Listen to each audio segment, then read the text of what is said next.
Hello everyone, ఈ వీడియోలో 25th and 26th August 2024న ఈనాడు న్యూస్ పేపర్లో పడిన ఎడిటోరియల్ సమ్మరీ తెలుసుకుందాం. ఫస్ట్ ఎడిటోరియల్ వచ్చేసి ఇంతటితో సరిపెట్టుకుందామా. రీసెంట్గా ప్యారిస్ ఒలింపిక్స్ జరిగాయి కదా, అందులో ఇండియా కనీసం 2 గోల్డ్ మెడల్స్ గెలవాలని అనుకుంది, కానీ 1 రజతము ఇంకా 5 కాంస్యాలు వచ్చాయి.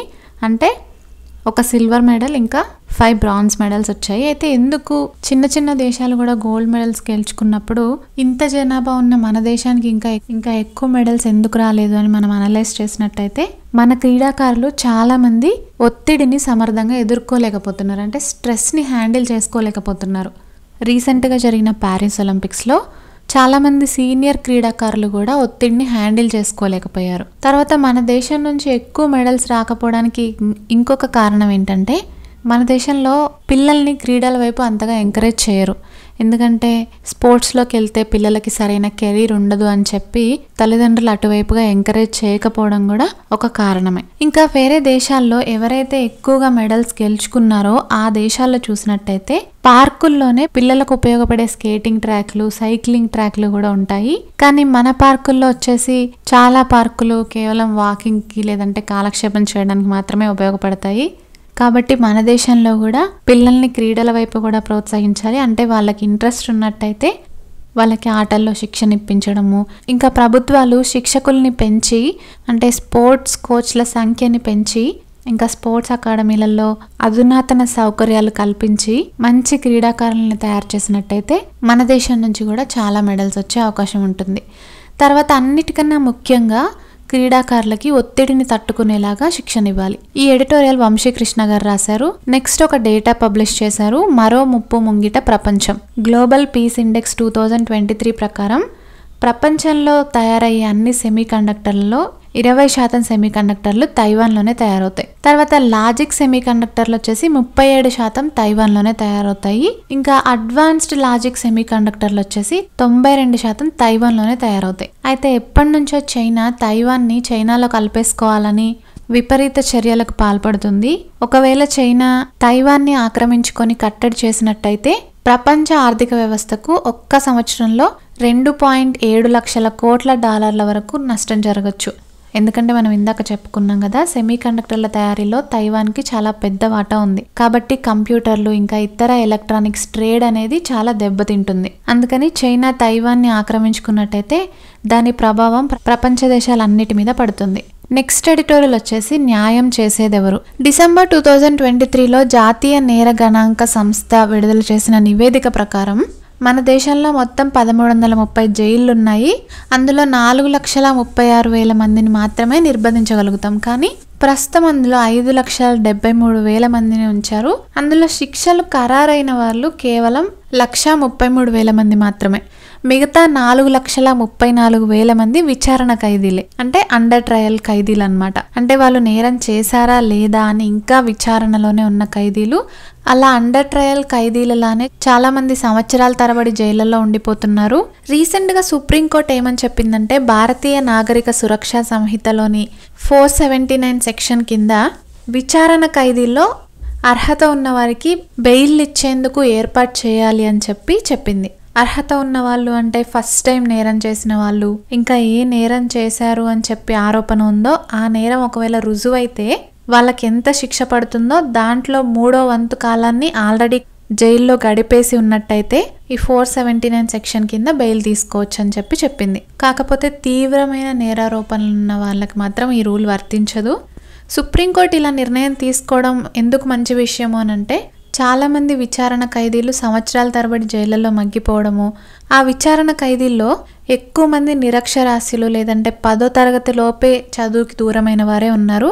అంతేకాకుండా ఈ విచారణ ఖైదీల్లో చాలా మంది సామాజికంగా అత్యంత వెనుకబడిన వర్గాలకు చెందినవారు. ఇంకా కొన్ని రియల్ కేసులు చూసినట్టయితే ఒకరు 11 ఏళ్ల పాటు ఇలా విచారణ ఖైదీగా ఉన్న తర్వాత నిర్దోషిగా రుజువవ్వడం, ఇంకొకరు 23 ఏళ్ళు విచారణ ఖైదీగా ఉన్నాక అతను ఉగ్రవాది కాదు అని తెలియడం, ఇలా అంతా జరిగాయి. కాబట్టి సుప్రీంకోర్టు తీసుకున్న ఈ నిర్ణయం అనేది చాలా మంచి నిర్ణయం. ఇంకా ముఖ్యంగా ఇలాంటి పరిస్థితి రాకుండా ఉండాలంటే ఏం చేయాలంటే, జనాభా నిష్పత్తికి తగినట్టుగా జడ్జి పోస్టులని భర్తీ చేయడం, కేసులని వాయిదాల మీద వాయిదాలు పెంచకుండా త్వరగా న్యాయం చేకూర్చేలాగా స్టెప్స్ తీసుకోవడం, ఇలాంటి సంస్కరణలు చేపట్టినట్టయితే తప్పుడు కేసులు పడ్డ విచారణ ఖైదీలకు అన్యాయం జరగకుండా ఉంటుంది. ఈ ఎడిటోరియల్ శైలేష్ నిమ్మగడ్డ గారు రాశారు. నెక్స్ట్ ఎడిటోరియల్ వచ్చేసి శాంతి పక్షాన భారతవాణి. లాస్ట్ మంత్ యుక్రెయిన్లోని చిన్నారుల ఆసుపత్రి మీద రష్యా క్షిపణి దాడులకు పాల్పడింది కదా.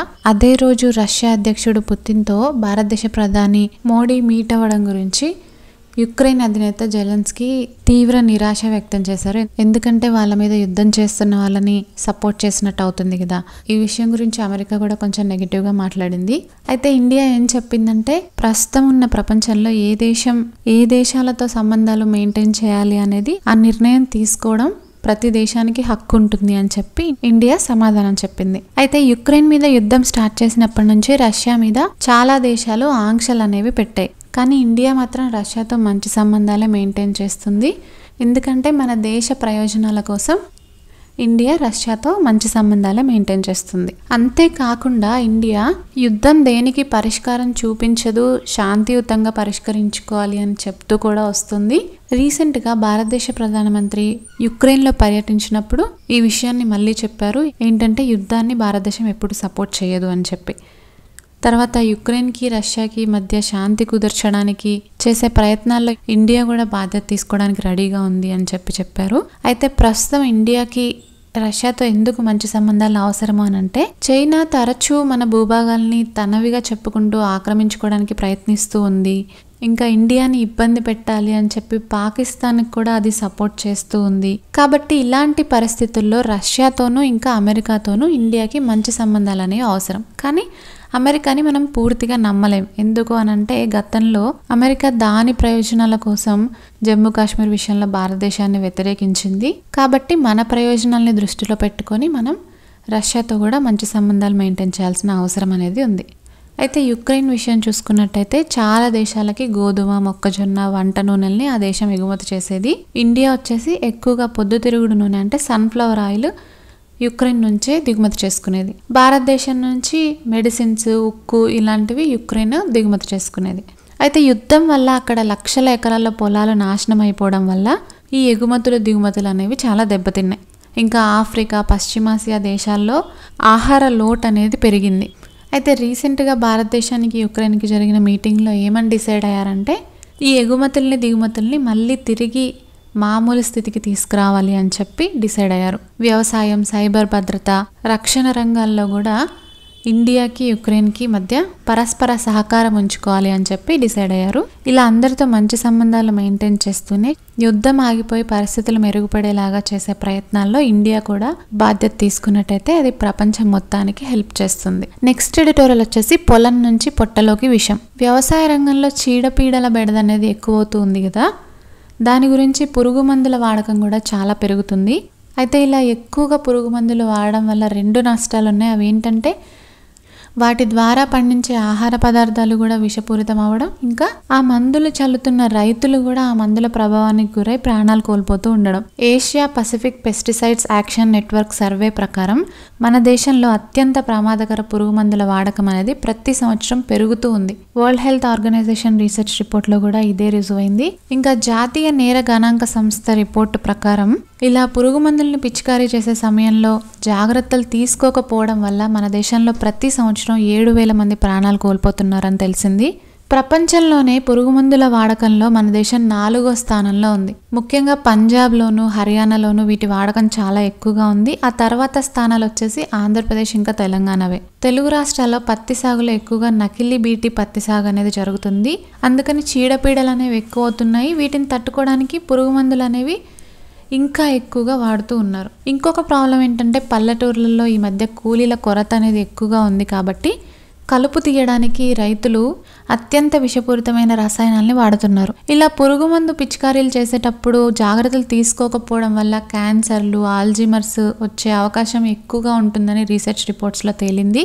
కాబట్టి హాని చేయని పర్యావరణ హితమైన రసాయనాలని, బయోపెస్టిసైడ్స్ని తయారు చేసేలాగా కంపెనీలని ప్రభుత్వాలు ప్రోత్సహించాలి. ఇంకా రైతులు మామూలుగా వాళ్ళు పెట్టే మొత్తం పెట్టుబడిలో 4వ వంతు పురుగు మందుల మీదనే పెడుతున్నారు. కాబట్టి సేంద్రియ సాగు అంటే ఆర్గానిక్ అగ్రికల్చర్ ఫాలో అయినట్టయితే ఈ ఖర్చు అనేది తగ్గుతుంది. కాబట్టి వీటన్నిటి మీద రైతులకి అవగాహన తీసుకురావాలి. క్షేత్రస్థాయి వ్యవసాయ విస్తరణ అధికారులు బాధ్యత తీసుకొని పర్యావరణ హితకర విధానాల్ని రైతులందరికీ చేరువ చేయాలి. ఇంకా టాస్క్ ఫోర్స్ అధికారులు ఎవరైతే నకిలీ నిషేధిత పురుగు మందుల్ని అమ్ముతున్నారో వాళ్ళందరినీ పట్టుకోవడం, ఇంకా నిబంధనలు ఇంకా చాలా స్ట్రిక్ట్గా అమలు చేయడం, ఇవన్నీ చేసినట్టయితే ప్రజల ఆరోగ్యము బాగుంటుంది, ఇంకా వ్యవసాయ రంగం కూడా సురక్షితమవుతుంది. ఈ ఎడిటోరియల్ మాడుగుల గోపయ్య గారు రాశారు. నెక్స్ట్ ఒక డేటా పబ్లిష్ చేశారు. అటు ఆకలి ఇటు ఆహార వృధా. గ్లోబల్ హంగర్ ఇండెక్స్ 2023 ప్రకారం 125 దేశాలకు గాను ఇండియా ఈ హంగర్ ఇండెక్స్లో 111వ స్థానంలో ఉంది. అంటే ప్రపంచంలో ఆకలితో అలమటిస్తున్న ప్రజలు చాలా ఎక్కువగా ఉన్న దేశాల్లో ఇండియా కూడా ఉంది. కానీ మరో పక్క చూసుకుంటే మన దేశంలో పొలం నుంచి మార్కెట్కి చేరుకునే లోపే దేశంలో చాలా ఆహార పదార్థాలు మట్టిపాలైపోతున్నాయి. ఆహార వృధా వల్ల ఇండియాకి ఏడాదికి 1,00,000 కోట్ల రూపాయల నష్టం అనేది వస్తుంది. ఇంకా మన దేశంలో ఇళ్లలో చాలా ఆహారం చెత్తబుట్టలో వెళ్ళిపోతుంది. ప్రతి సంవత్సరం 7.81 కోట్ల టన్నుల ఆహారం అనేది చెత్తలో కలిసిపోతుంది. అంటే ఆన్ అన్ యావరేజ్ ఒక్కొక్క వ్యక్తి ప్రతి సంవత్సరం 55 కేజీల ఆహార పదార్థాలని వృధా చేస్తున్నారని అంచనా. నెక్స్ట్ ఎడిటోరియల్ వచ్చేసి ఎంపాక్స్ పై పారా హుషార్. మనుషుల్లో మొట్టమొదటిసారి ఎంపాక్స్ వైరస్ని 1970లో కనుక్కున్నారు. డెమోక్రటిక్ రిపబ్లిక్ ఆఫ్ కాంగోలో కనుక్కున్నారు. 2022 సంవత్సరం వరకు ఆ వ్యాధి కాంగోకి మాత్రమే పరిమితమైంది. కానీ ఆ తర్వాత నుంచి ఇతర దేశాలకు అది విస్తరిస్తూ ఉంది. అందుకనే వరల్డ్ హెల్త్ ఆర్గనైజేషన్ ఏం చేసిందంటే 2022 జూలైలో అంతర్జాతీయ ఆరోగ్య అత్యేక స్థితి అంటే హెల్త్ ఎమర్జెన్సీని ప్రకటించింది. తర్వాత ఎంపాక్స్ కేసులు తగ్గుతూ ఉండడంతో 2023 మే నెలకి ఎమర్జెన్సీని ఎత్తేసింది. కానీ రీసెంట్గా కొత్త రకం ఎంపాక్స్ ఆఫ్రికాతో పాటు ఇతర ఖండాల్లోని కొన్ని దేశాల్లో మనుషులకి సోకింది. కాబట్టి మళ్ళీ ఆగస్ట్ 14, 2024న వరల్డ్ హెల్త్ ఆర్గనైజేషన్ ఎంపాక్స్ ఎమర్జెన్సీని ప్రకటించింది. అయితే ఈ వైరస్ని కొంతమంది మంకీ పాక్స్ అని కూడా అంటున్నారు.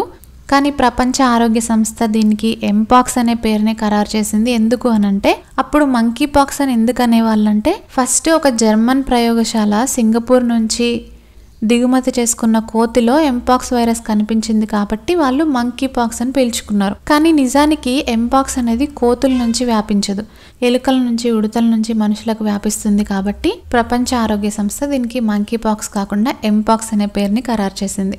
అయితే ఎంపాక్స్ కూడా మషూచి ఇంకా ఆటలమ్మ అంటే స్మాల్ పాక్స్, చికెన్ పాక్స్ లాగానే ఆర్థోపాక్స్ వైరస్ జాతికి చెందింది. స్మాల్ పాక్స్ని 1980 కల్లా పూర్తిగా నిర్మూలించారు. కానీ ఆటలమ్మ అంటే చికెన్ పాక్స్ మాత్రం అప్పుడప్పుడు వస్తూనే ఉంటుంది, ముఖ్యంగా చిన్న పిల్లల్లో వస్తూ ఉంటుంది. చికెన్ పాక్స్లో ఒళ్ళంతా దద్దుర్లు వస్తే ఎంపాక్స్లో ముఖ్యంగా అరచేతుల్లో, అరికాలల్లో మచ్చలు, పొక్కులు అనేవి వస్తూ ఉంటాయి. ఇంకా లింఫ్ గ్రంథులు అనేవి వాచి నొప్పి వచ్చే అవకాశం ఉంటుంది.